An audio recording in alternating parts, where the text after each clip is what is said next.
absolutely racist to assume that citizenship is equivalent to documents. That you can determine a person's commitment based on a piece of paper that they have or don't have.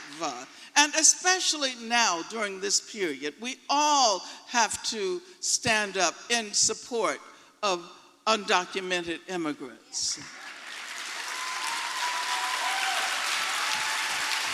And because of the impact of Islamophobia and anti-Muslim racism all over the world, and because of the ways in which the whole functioning of racism has been transformed, consider local police departments all over this country that have been trained in counterinsurgency tactics and strategies, anti-terrorist approaches, and in many instances, I have to say they're trained by the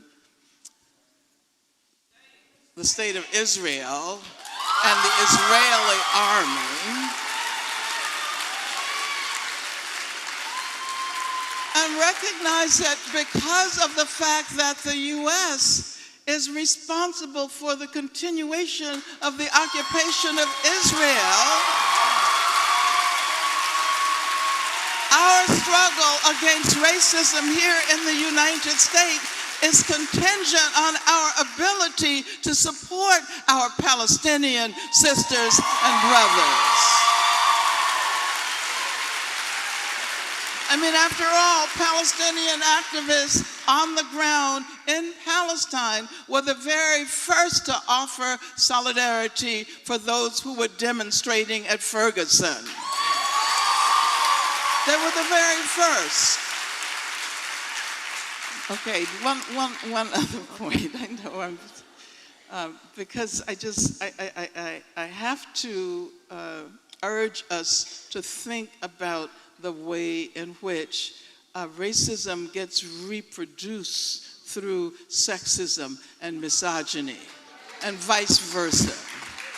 So if it's true that you should never allow a racist statement to go unanswered, wherever you are, it is also the case, and I'm saying this especially to the men in the audience, that and particularly when you are in all male circles and someone makes an off the wall remark about women, you have to stand up and say no.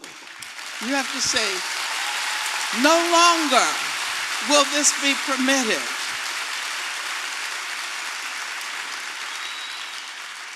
And so I think that if we get a sense that we're all in this together, we're all in this together, and women have to recognize that this is our time. Black women are in the leadership of movements all over the world. And I'm thinking about someone like Marielle Franco, who was assassinated in Brazil because of her work. And you know, we say that when women rise up, when black women finally stand up, the whole world stands with them.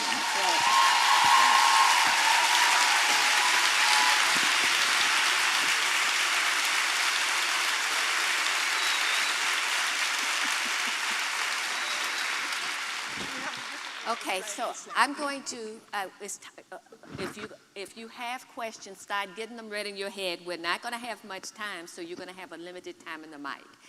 I want to just make a comment on what you said about Israel, because a friend of mine who's Jewish says to me that one of the distressing things that she encounters is people who confuse Jewishness as a religion with Israel as a political state.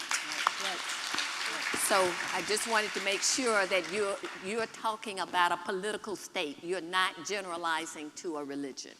Correct. No, why would I? Okay, I just wanted. Why would I get it. I mean, there are large numbers of Jewish people Right. who are involved in the campaign against the occupation of Palestine. Good.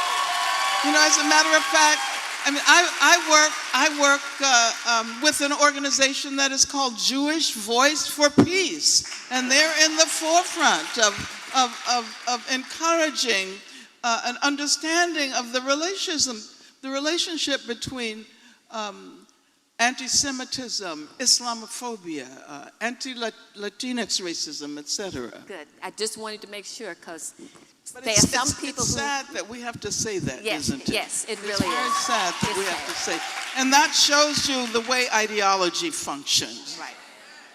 Okay.